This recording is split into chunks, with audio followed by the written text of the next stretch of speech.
Hoje, a gente vai explorar uma ideia que é, assim, muito poderosa. A de que o século XIX foi a grande forja, sabe? A fábrica que literalmente produziu as bases do nosso mundo de hoje. Já parou para pensar nisso por um segundo? As nações que a gente conhece, as tecnologias, as ideologias, até mesmo as tensões sociais que a gente vive, olha, uma boa parte de tudo isso foi moldada ali, nesse período super turbulento e, ao mesmo tempo, fascinante. Política, economia, filosofia, tudo, absolutamente tudo estava mudando ao mesmo tempo. E esse mapa aqui que a gente está vendo mostra bem essa confusão toda. Ele vai ser tipo o nosso guia para a gente entender como essa era construiu os pilares do mundo que a gente habita hoje. Bom, para entender como essa fábrica funcionava, a gente precisa olhar para as duas grandes fontes de calor dela, né? Foram duas revoluções que aconteceram praticamente juntas, ao mesmo tempo.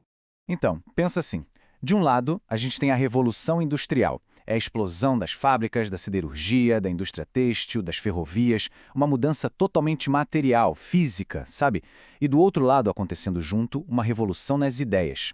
O liberalismo, o nacionalismo, tudo isso começando a questionar quem é que deve governar e por quê. Eram tipo dois motores empurrando a história para frente com uma força absurda.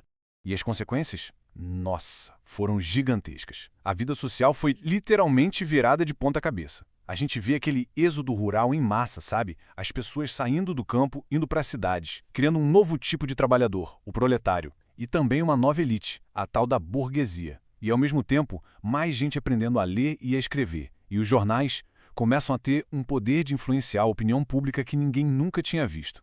Claro, né? Com tanta coisa mudando, era óbvio que iam surgir ideias novas, ideias radicais sobre como organizar essa nova sociedade. Foi uma verdadeira batalha de ismos.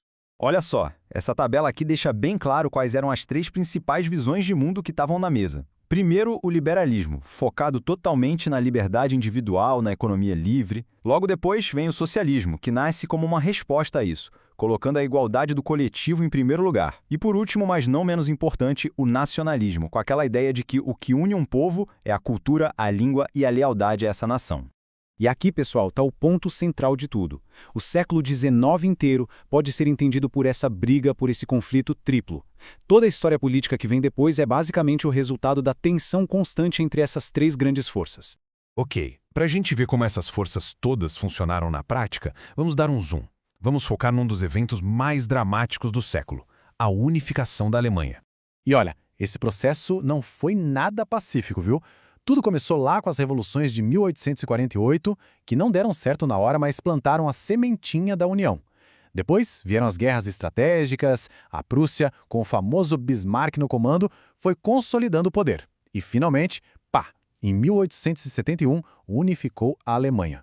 Mas essa unificação política não aconteceu do nada num vácuo. Ela andou totalmente de mãos dadas com uma industrialização super acelerada. É só olhar aqui como os ramos de indústria e economia e de aspectos sociais estão ligados. A nação alemã já nasceu como uma potência industrial, só que isso também quis dizer que surgiram novas tensões, né? Aquela briga de classes entre a burguesia e o novo proletariado urbano.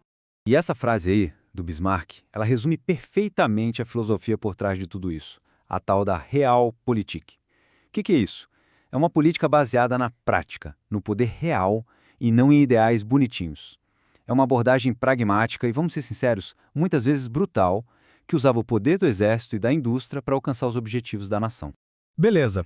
Com toda essa revolução política, econômica, alguns pensadores começaram a olhar para isso e a se perguntar, tá, mas e as consequências para a cultura e para o espírito humano? E um dos caras mais importantes que fez essa pergunta foi o Friedrich Nietzsche. A grande questão para o Nietzsche era essa. Nesse mundo novo, de tanto progresso científico, de sociedade de massa, o que se perdeu no caminho? O que aconteceu com a grandeza do indivíduo, com os valores que realmente davam sentido para a vida? Para explicar essa crítica, ele basicamente colocou duas moralidades lado a lado. De um lado, a moralidade de rebanho, que para ele estava dominando a Europa. Ela valoriza o conformismo, a segurança, a igualdade, todo mundo igualzinho. E do outro lado, a moralidade dos senhores, uma coisa mais antiga, que celebra a força, a excelência, a criatividade, a vontade de criar o próprio destino. E é a partir daí que ele propõe o ideal do Übermensch, que a gente traduz como super-humano ou além do homem. E aqui, atenção, é muito importante entender isso. Ele não está falando de um líder político, nem de uma raça superior, nada disso. É um ideal para o indivíduo. É sobre a pessoa que consegue superar o conformismo, criar seus próprios valores e dar um novo sentido para a própria vida. E aqui um aviso super importante, um ponto crítico mesmo. Esse conceito do Übermensch foi, de forma trágica, sequestrado e totalmente distorcido por ideologias políticas terríveis no século XX. É uma apropriação indevida que exige que a gente sempre leia o pensamento original dele com muito cuidado e dentro do contexto, né?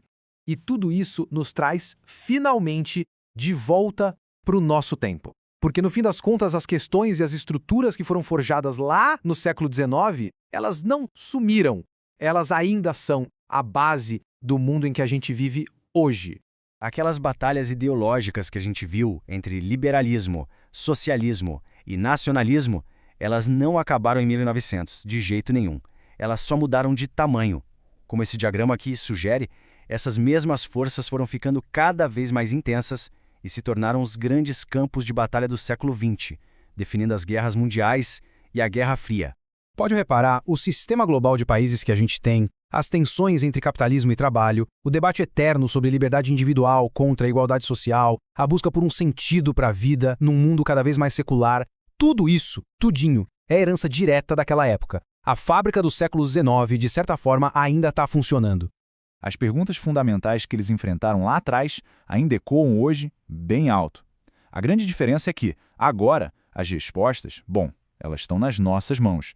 E entender de onde esses desafios todos vieram é, sem dúvida, o primeiro passo para a gente poder decidir que tipo de futuro a gente quer construir em cima dessas fundações.